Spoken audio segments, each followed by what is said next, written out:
Everdell is celebrating its 100-year anniversary. The King is throwing a year-long festival to celebrate the founding of Everdell. Everdell is a great little worker placement, tableau building game with beautiful artwork. Let's take a look at what's inside this box. I'm looking forward to this as I love Everdell. It's one of my favorite games.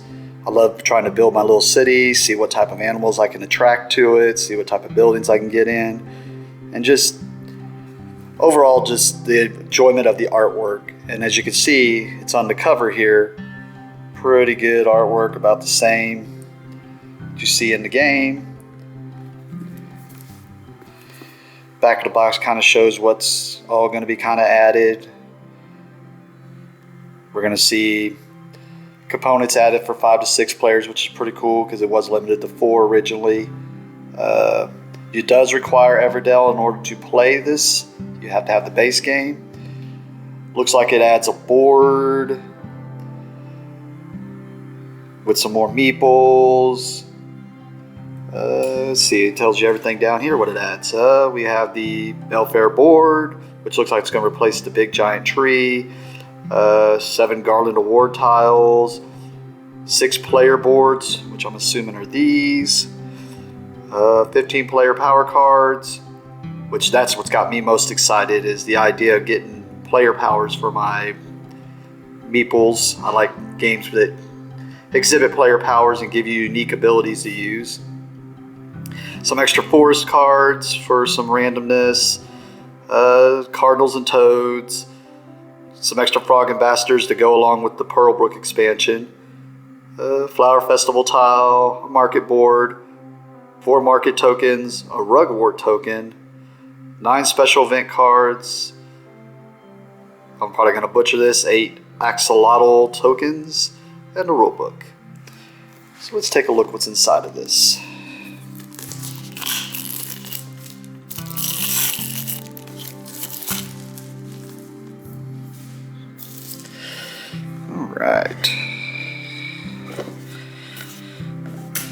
Alright, what do we got here? We have the little guide for Starling Games, kind of showing their games, little catalog. We have the rule book, pretty good paper quality. Looks like it's similar to the rule books from the original game and the other expansion, where nice readable words, very nicely designed and laid out. It's got even the extra rules to how to add this into the solo game. Well, this is pretty cool. Since we're celebrating 100 years of Everdell, it kind of has a timeline here of how things went down each year. That's kind of cool. I'm definitely going to have to read through that. Here's the board that'll go on top of the original board. Seems like the same quality. And then here's the punch outs. Good cardboard. Looks like it's got some layovers. There's the rugwort title and stuff. Punch all this and get this added in. We got the player boards here. Those look kind of nice. Are they double-sided? They are. They're double-sided.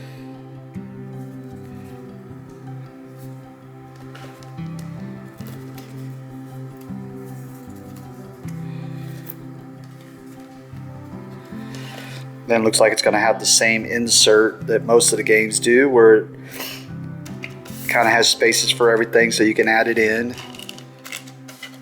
Extra little baggies. Cardinals and toads along with the frog ambassadors.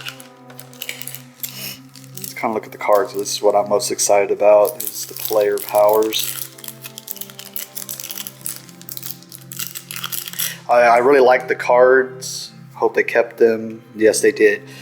It's probably hard to see, but they have a nice finish on them and they're good quality.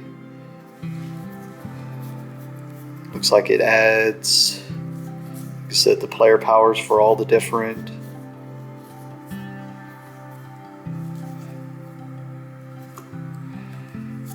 And it has some more of the events.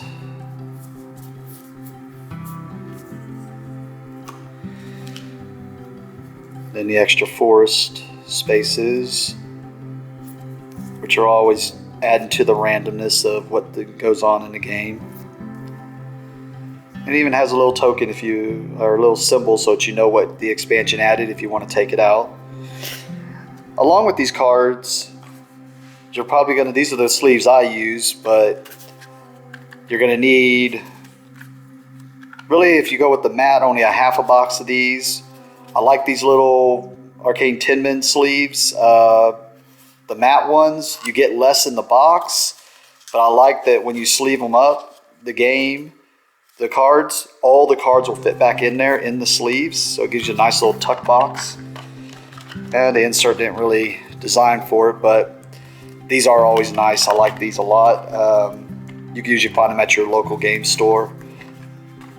And then, of course, you can get just the regular glare ones. The size you're going to be looking for, just to add for this expansion, it should be the same one you're going to have to get for the regular one for the small cards, and it's 44 by 68. These do fit beautifully. And then I think with the regular game, you just need the regular standard card sleeves also, which you can find in Magic or Pokemon size. But that'll be in another video. Other than that, it looks like it's a pretty nice expansion. I can't wait to add it in. Like I said, player powers always interest me. And it looks like it has them for all the... If you have the collector's editions, it has them for all the different little animals you could play. This expansion did not have a collector's edition, so there wasn't nothing you have to worry about, like worrying if you get the collector's edition or don't get it, if you're not going to get some extra stuff. This one, if you see it, you don't have to worry about there is anything extra. There's just the regular copy of it. So you'll get everything you see inside of this one and don't have to worry about finding the collector's edition or maybe having to find extra components that you want to add to your game. But pretty cool little expansion. Have to try it out here later. And okay, to wrap up this video, I figured I would show how everything fits right back into the box. I got a nice spot for these little things. This goes right here.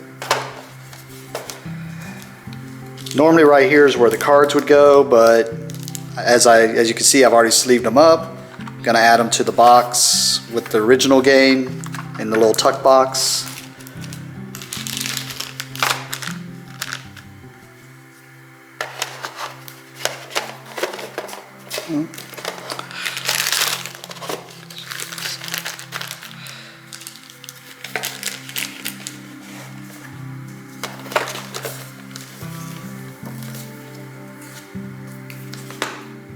And everything goes in quite nice. It looks like there was extra spots maybe for the stuff from previous expansions or maybe for future expansions. But thank you for joining me. Be sure to subscribe, click like, or click the little notification thing. And have a great day.